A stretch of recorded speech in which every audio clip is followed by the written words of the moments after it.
Now up to this point, we've been putting together worksheets basically from scratch. But there's going to be times where you might not have to type in most of the data that you have in your worksheet. It might be that there might be data that's, let's say, in your company's accounting system or database that you want to bring in or import into your worksheet, and then from that point make it look nice and maybe do some calculations and so forth on it. All right, so this is going to be a little bit different from what we've been doing up to this point. So what we're going to end up with, and I'll just show you here right off the bat here, is what you see here. So it'll be already have, we already have the data that we'll be pulling in. We're going to make it look nice, and we're also going to create a couple summaries off of it, which I think you'll find very interesting. This is very advanced stuff, but it's not really that hard to do. It's what they call pivot tables, and I've actually got a whole series of videos. I think it's module 8 of Excel, where it's nothing but pivot tables. It's pivot tables until you're sick of them. So if you're interested in learning about that, take a look at those if you can with your spare time. So anyway, so this is what we're going to end up with. All right. So that's where we're going to. That's our target there, right? Now module 7 of Excel gets into the database lists, and that's what you just were looking at there. And it shows you how you can procure that either from downloading it from different databases or different file types, things like that. We're not going to get into that in this video. We're just going to get the data and then go from there with it. But if you're interested in data procurement, then you might want to look at module 7 of Excel. Okay, got a whole bunch of stuff on it there. Okay, all right. So anyway, so by hook or by crook, you got a whole bunch of different ways of bringing in the data, but I'm just going to bring it in very quickly by just kind of pasting it in here. Okay, so this is what it would be.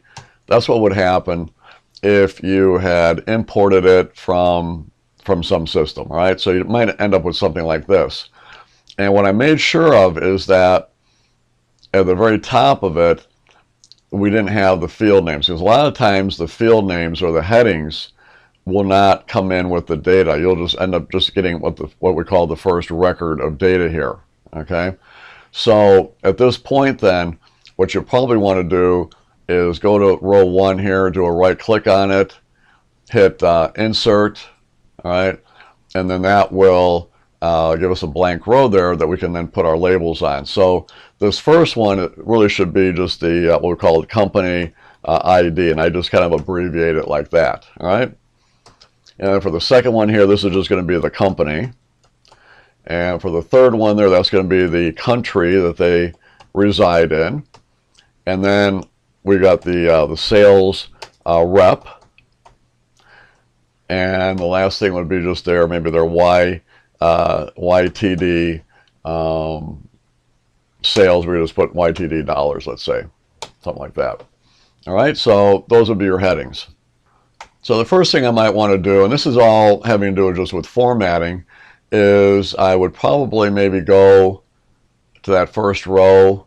I might go ahead and make them bold, make them all centered, all those labels, and I might even put a border.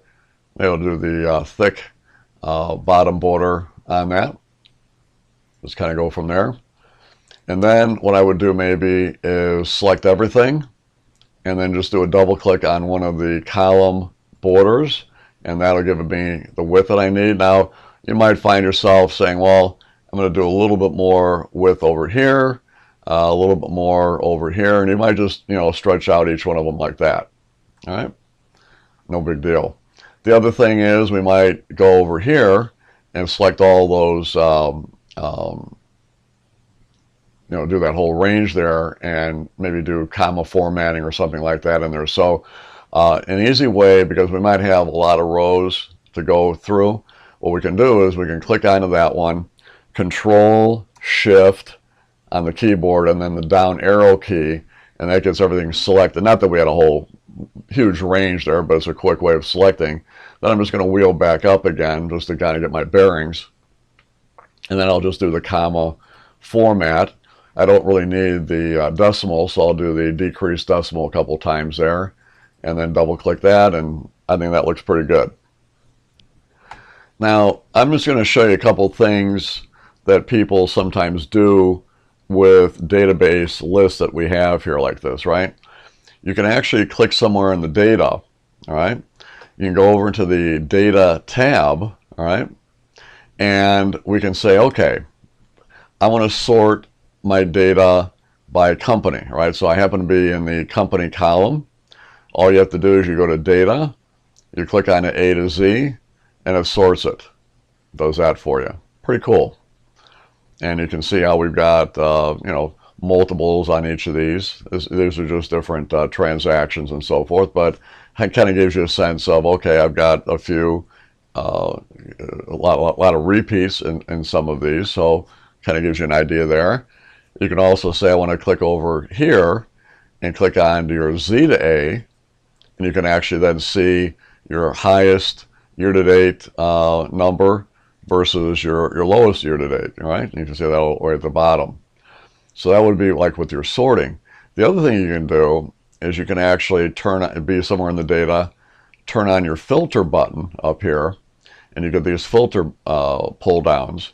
And you might say, well, I want to see all the sales for, let's say, Hendrix, right?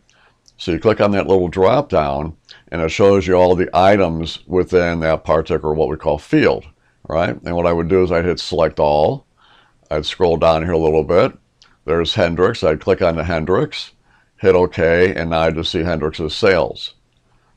If I want to go further and say I want to see Hendrix in France, then I can go over here to country, hit the select all, hit France, hit OK, and there's Hendrix for France. Pretty cool stuff. And then if I want to just clear it all out and get back to what I had, then I would just hit clear, and that clears it all out. So that's how that works. All right, now let's go back to the next thing we want to do here, and that's going to be create, and what I'll do too is I'm just going to turn off the filter as well. All right, so what I'm going to do now is create a summary that shows me each of my countries that I sell to, and then the total dollar amount from the companies in each of those countries, right?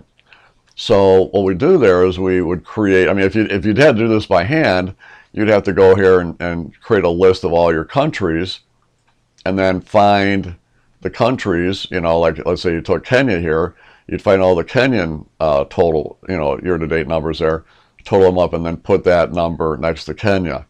It would take some time to do, all right? But using the pivot table tool, summarization tool, we can actually knock this off in a few seconds. So what you do here is you click anywhere in the data, we go to insert, we go here to pivot table, and this will come up. And the only thing we want to do in this case is, this is what it's going to be pivoting on. That's the data range.